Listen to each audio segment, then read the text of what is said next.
Hello বন্ধুরা, শুভ সকাল। কেমন আছো সবাই? আশা করছি সবাই খুব ভালো আছো। তোমাদের ভালোবাসায় আমরাও খুবই ভালো আছি। তো দেখো, সকাল সকালেই আজ কিন্তু উঠে পড়েছি, মানে 5টার সময় ঘুম থেকে উঠে পড়েছি। যেহেতু কাজের চাপটা বেশি, মানে রান্নাবান্না নেই একদম বাড়িতে আজকে, কারণ অন্নপ্রাশন বাড়ি রয়েছে, সেখানেই নিমন্ত্রণ রয়েছে দুপুরবেলা, মানে সকাল থেকেই ছিল একদম।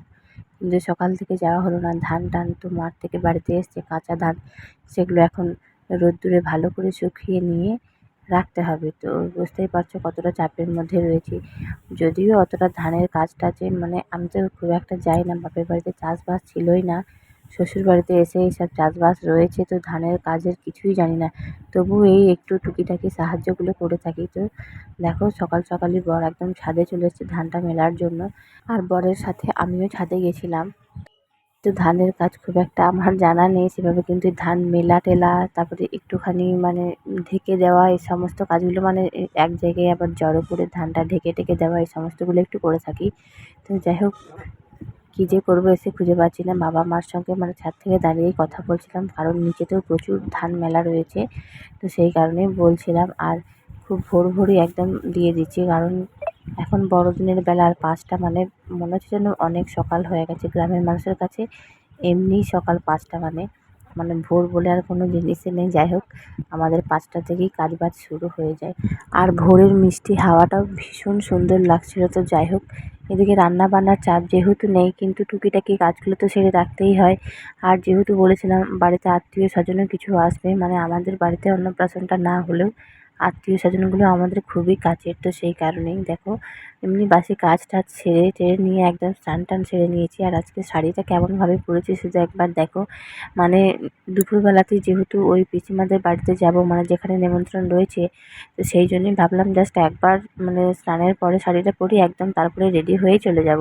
তো সেই জন্যই এই অবস্থা। আর এভাবে শাড়ি যেহেতু পরি না, ভীষণই অস্বস্তিকর লাগছিল নিজের, মানে আমি মন থেকে শান্তি পাচ্ছিলাম না। তো যাই হোক, বিছানার চাদরটা এখন একটুখানি পাল্টে নেব। তো আগের দিন বেড কভারগুলো কাচা হয়েছিল, তাই আজকে একটু বিছানাটা পরিষ্কার করে নিচ্ছি, মানে একদম পেতে দেবো চাদরটা। দেখো, ক্যামেরাটা আমি ঠিকভাবেই প্রথমে সেট করেছিলাম, তারপর আমি দেখছি হয়তো নড়ে গেছে, মানে এডিট করার সময় আমি সেটা দেখছি। তো চলো, এখন বিছানার চাদর টাদর পেতে নিয়েছি, তারপরে সমস্ত কিছু মানে গোছগাছ মোটামুটি টিমটাম যেন থাকে সেরকমই একটা চেষ্টা। তো সেই মধ্যে দেখো, বালিশ টালিশ একদম সুন্দর করে গুছিয়ে রাখলাম বিছানার চাদরটা পাতার পরে। আর এমনিতেও আমার ঘরটায় খুব একটা কিচ্ছুটি নেই সাজানোর মতো।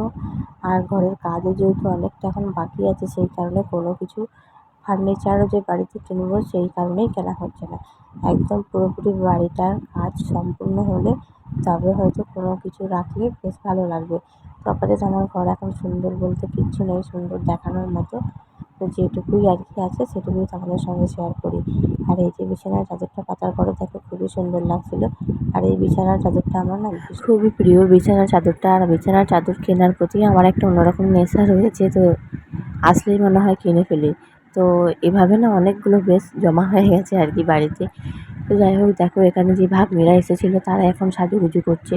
তো এরা বেরিয়ে যাবার পরে তারপরে আমরা রেডি হবো, কারণ আমি তো এখন চান্সই পাবো না। ওরা যা ঠেলাঠেলি লেগেছে আর কি, বুঝতে পারছো মানে কি হয় মেয়েদের সাজুগুজু করতে গেলে, এই ওটা নিচ্ছে সে তা নিয়ে নিচ্ছে। তো এইভাবেই ওদের দুষ্টুমিগুলো দেখতে ভালো লাগছে, তোমাদের সঙ্গে একটু শেয়ার করছিলাম। আর এদিকে আমার বর আর ছেলে ওই যে শুয়ে রয়েছে। তো বর তো যায়নি, আর ছেলেকেও রেডি করাতে হবে, আমারও আবার একটু সময়ের দরকার। আমি সেটা ভাবছি কখন ওদের কমপ্লিট হবে। যাই হোক, বসেছিলাম অনেকক্ষণ আর কি স্নান টান সারার পরে। মানে রান্না বান্না না থাকলে না ভীষণই একটা মনে শান্তি থাকে, যে আজকে না বড় কাজ যেটা সেটাই নেই। তো এদিকে শুধুমাত্র যে হাতের চুড়িটা একটু চেঞ্জ করেছি, মানে সকালেই পরে নিয়েছি। তো একটা কাজ কমে রয়েছে, তারপরে এমনি বাদবাকি টুকটাক কাজগুলো। আর এই গরমের মধ্যে প্রচণ্ড সাজ একদমই তো হবেই না, মানে আজকে প্রচুর পরিমাণে গরম ছিল কি বলবো। যাই হোক, এদিকে ছেলে আর বর মিলে দুষ্টুমি করতে শুরু করেছিল। দেখো কী কাণ্ড করছে ওরা, একদম মানে একসঙ্গে থাকলে আমার বরও মনে হয় ভুলে যায় যে আমি ওর বাবা সম্পর্কে। তো মানে দুজনেই বাচ্চা হয়ে যায় আর কি। তো এই হচ্ছে ব্যাপার। তো ওদের রাগারাগি পাঠ চলছে এখন, তাই জন্য আবার ছেলে আবার রাগ ভাঙাতে যাবে, কত রকম কিছু কী বলবো আর তোমাদের। আশা করছি তোমাদের বাড়িতেও এরকম হয়ে থাকে। আর বাচ্চারা থাকলে সত্যি মানে পুরো বাড়ি একদম এতটা আনন্দময় থাকে না, কী বলবো তোমাদের। আর যাদের বাড়িতে বাচ্চা আছে তারা সত্যিই জানো যে সারা দিনটা কীভাবে মানে পার হয় আর কি। দেখো এখন রাগ ভাঙাতে গেছে, এখন হামি দিচ্ছে ওর বাবাকে। তো এগুলো দেখে মনে হয় যে কীভাবে জানি যে একটা মানুষের রাগ ভাঙাতে হয়, ছোটো বাচ্চা ছেলে, তাই না? তো ওদের কত রকম যে কিছু করছে কী আর বলবো, তোমাদের সঙ্গে একটুখানি শেয়ার করে দিলাম, কারণ আজকে তো কাজ বাজ আর কিছু নেই, তাই এগুলো দেখিয়ে তো আমাকে একটুখানি সময়টা মানে ব্লগটা বাড়াতেই হবে। তো ফাইনালি আমি রেডি সেডি হয়ে গেছি এখন, আর এই হচ্ছে আমার ফাইনাল লুক। তো এখন যাব পিসিমাদের বাড়িতে। আর বললাম না হালকা সাজি আর কি, প্রচণ্ড গরম, আর এমনিতেও গরম থাক বা না থাক আমি হালকার মধ্যেই সাজতে ভীষণ পছন্দ করি। খুব একটা ভারী না, মানে বিয়ে বাড়ি হয় ঠিক আছে, কিন্তু এসবগুলোতে হালকা মানে ঠিক আছে। তো চলো বন্ধুরা এখন যাওয়া যাক, কারণ প্রচণ্ড পরিমাণে বাইরে মেঘ মানে দাঁড়িয়েছে আর কি, আর চারিদিকে ধান তো মেলা রয়েছে, বুঝতে পারছো কী অবস্থা হবে। যাই হোক চলে এসেছি ফাইনালি, আর এই হলো আমার জায়ের মেয়ে। তোকে বলছি যে একটুখানি দাঁড়াও আমি ভিডিও করে নিই তোকে, সেই কারণে দেখো চুপচাপ দাঁড়িয়ে আছে। আর এই যে পিসিমাদের বাড়িতে এখন বসে রয়েছে, এখন জল মিষ্টি খেলাম আর কি। তো এই রুমটায় একদমই কেউ ছিল না, এখন সবার খাবার কাছে রয়েছে, তাই জন্য সেই ফাঁকে একটুখানি ভিডিও বানিয়ে নিলাম। কারণ হচ্ছে যে একটু প্রচণ্ড মানে মানুষের কাছে ক্যামেরা অন করতে আমার ভীষণ লজ্জা লাগে, বিশ্বাস করো। তো এখানটায় সাজিয়েছিল, যেখানটা মানে বসে খেতে প্রসাদ টসাদ দেওয়া হয়েছিল আর কি, একদম ফাঁকা মেলা একটা জায়গায়, ভীষণই সুন্দর। আর তখন কিন্তু আমি আসতে পারিনি, একটু লেটই হয়ে গেছে আমাদের কাজ টাজ সেরে আসতে আর কি, সেই কারণে ওটাও শেয়ার করতে পারলাম না। তো ফাইনালি এই যে বসে পড়েছি খাবার খেতে, আর এতটা তাড়াহুড়ো করে খাবার খেয়েছি কোনো রকমের নাকের মুখে দিয়ে আর কি বেরিয়ে এসছে, কারণ প্রচণ্ড পরিমাণে মেঘটা করেছিল। তো যেয়ে এখন ধান টানগুলো মানে গুটিয়ে ঢাকা টাকা দিতে হবে ত্রিপল টিপল, সেই কারণে ভিজে গেলে যে কী সর্বনাশ হবে। যাই হোক এসে না এসি বর, আর আমি বর তো যাইনি, এই মেঘের ভয়ে যাইনি আর কি। আর সেই জন্য পিসিমা কিন্তু একদম খাবার পাঠিয়ে দিয়েছিল। আর এখন এই যে লেগে পড়েছে ধান টান ঢাকার কাজে, কারণ হুট করে বৃষ্টি নেমে গেলে কিন্তু একবারে মানে মাথায় হাত, আমাদের এতগুলো ধান আছে সব একদম নষ্ট হয়ে যাবে। তো সেই জন্য তাড়াহুড়ো করে যে কী ভয়ও লাগছিল সেদিনটা, যাই হোক কোনো রকম মানে খেয়ে তো শান্তি হয়নি। আর এখন এই যে ছাদে চলে এসেছি, ধানগুলো ত্রিপল ঢেকে দেবো, তাহলে আর মানে চাপ থাকবে না। কিন্তু সেদিন বৃষ্টি হয়নি, শুধু একটুখানি ঝড়ের মধ্যে দিয়েই গেছে। তো চলো এখন এগুলো ঢেকে টেকে নিই, না হলে কিন্তু আবার সমস্যা হয়ে যাবে।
তো ফাইনালি সমস্ত ধান টান ঢেকে নিয়েছি, ছাদে ছিল নিচেতেও ছিল, সেগুলো ত্রিপল ঢাকা দিয়ে দিয়েছি। এখন একটুখানি শর্ট ভিডিও বানিয়েছিলাম, যেগুলো তোমরা আগেই দেখে নিয়েছো, আর লং ভিডিও দিতে অনেকটা লেট হয়ে গেল আর কি। তো চলো বন্ধুরা আজকের মতো এটুকুই, দেখা হচ্ছে নতুন আরেকটি ভিডিওর সঙ্গে।